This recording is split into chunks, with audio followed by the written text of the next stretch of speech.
the switch flips in that way where it's like they have nothing, but all of a sudden we have it all. But it's like, wait, we have to do something with this? What are Yeah. we supposed to do?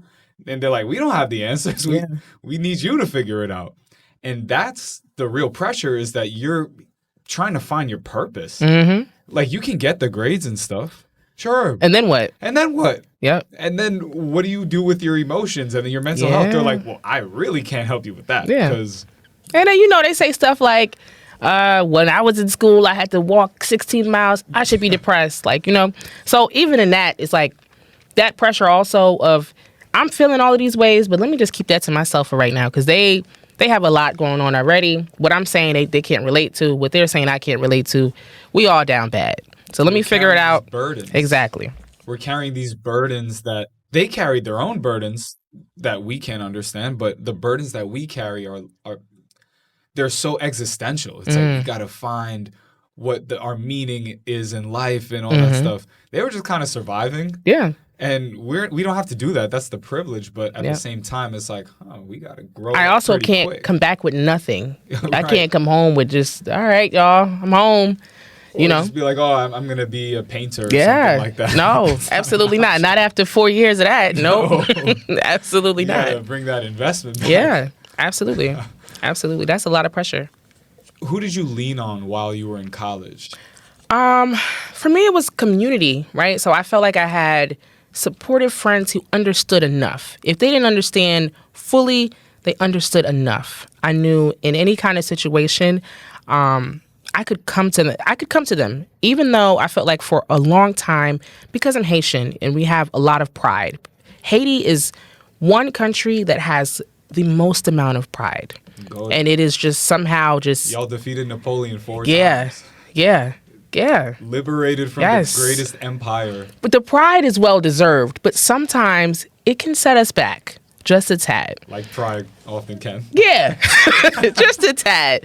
So, in thinking about that, like vulnerability for me that's also not a word that we use, right? So I'm trying to embrace the community that is trying to support me, but they also don't know how to support me. They really don't know what's going on. They just know this girl needs some help, right? So I could say community in college, 10 out of 10. 10 out of 10. I think I immersed myself well. The challenge was just vulnerability and really asking for what I needed. I think that would have been like the difference. Do you think that you could have been better with being honest with yourself and to others about what you were going through? Absolutely. Absolutely. Definitely honest, even knowing the language, describing how I felt, all of those things, that would have made the world of a difference in like the support that I got. I'm not knocking the support, but it just could have took it there. Yeah. Where did you go to school? St. Peter's in Jersey. In Jersey. Okay, so how far was that from home? Wasn't far. I stayed on campus though, but it wasn't far. Right. I had a feeling you did. Yeah, I did. I had a feeling you did. I did. Because that changes. Yeah, it changes everything. A lot. Yeah. And so even though you're right by home, it's like it might as well be a different country. Right. You're on your own. Yeah. People around you are different. You don't have your parents right there. Family just makes everything kind of a little more soft. Yeah. And then when you're on your own at a young age, it's like, whoa, like the weight of the world, the gravity is strong. I needed that though. It was necessary. I feel like I tell everybody, anyone that would come to me and ask me about college, school, go away. If you can't go away, stay on campus. Yeah. At least one semester. Figure it out. Yeah. A lot of times it's a culture shock. You come out of college, you probably stayed home the entire time, and now you are 19, 20, 21, and you're expected to just go out into the world and figure out what's next. That is extreme culture shock. But if you can get that bridge, even if it's 2 semesters where you're on campus and you are, making your minute rice and your chicken nuggets, like you're figuring it out, like that is, that's like entryway. It's not going to make everything easy, but it's a step. Builds that character. Yeah. Yeah. Even the confidence to know I can do small things. I can do the hard things. I can clean on my own. I don't have to wait for someone to give me responsibility. I could take it and own it. Owning is the perfect word. Yeah. There's so much power in ownership, whether it's your space, your time, your work.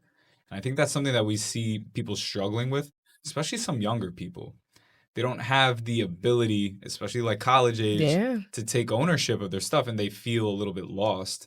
They can't find their purpose because they're not owning their stuff, and a lot of people are just helping them out, I picking up mean, their slack. I got a controversial take.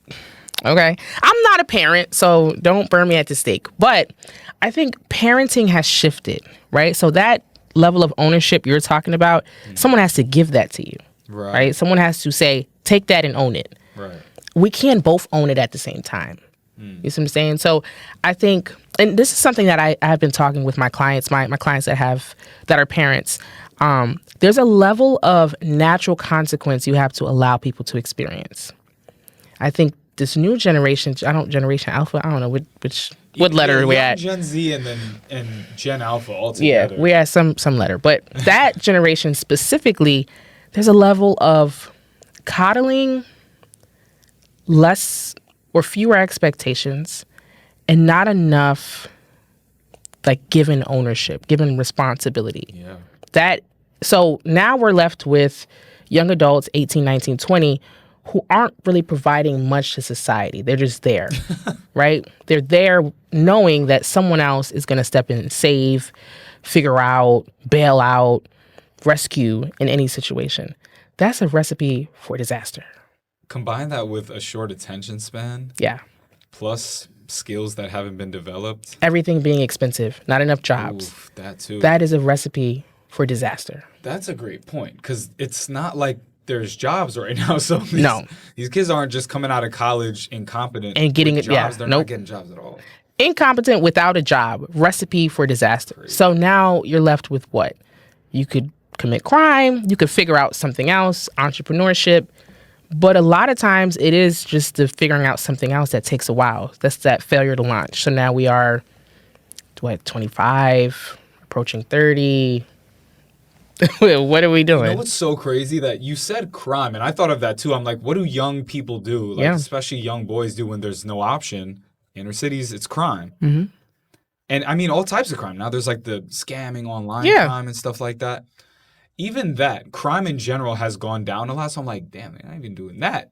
There's just a lot of half-measure indifference. I'm going to do nothing. Yeah. Because there's really just not a lot of collective energy going around. They're not doing anything.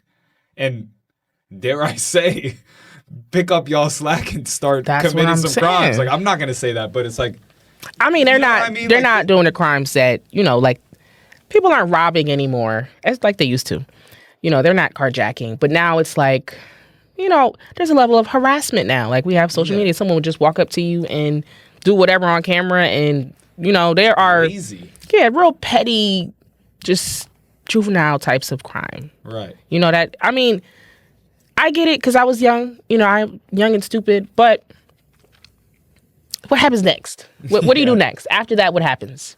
Yeah. What are we doing next? You stop getting that pass after like 24, 25. We did. Yeah, right. But this generation, a million passes. Yeah. You can't do that because once it gets time to be an adult, what are you going to do? That's what I'm saying. What do you project for a lot of these young people? I don't know. I usually am pretty good with that, like projections. It's really scary. I mean, I'm thinking about when I have kids, what they'll be up against, and I don't know. It's unprecedented. I don't know.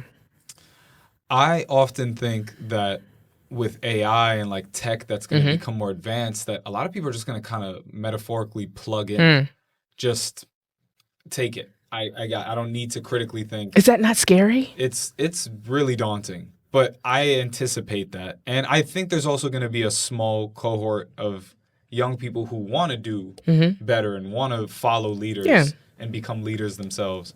But a small percentage. Small? Why does it have to be small? That is scary. That's you just terrifying. Look at their habits, and then, I mean, it's brain development, character development, skill development. If you're not doing it in your 20s, like that's late. It's not going to happen in your 30s. It's not. Just wake up. I mean, maybe a rare exception, but it's not likely. It's not. It is not. I don't know. And they're not going anywhere. So it's like, they're going to be made useful by somebody. And if they're not making themselves useful, somebody's going to take advantage of them. They're already being taken advantage of. Gambling. Gambling. Oh, My friend told me that gambling is more, there's more money in gambling than in the stock market. People put wow. more money into FanDuel, DraftKings than the Wow. stock market. It blows my mind. Wow. I've never been able to relate with the gambling stuff. I'm like, it just doesn't logically make sense. I understand that it's a rush.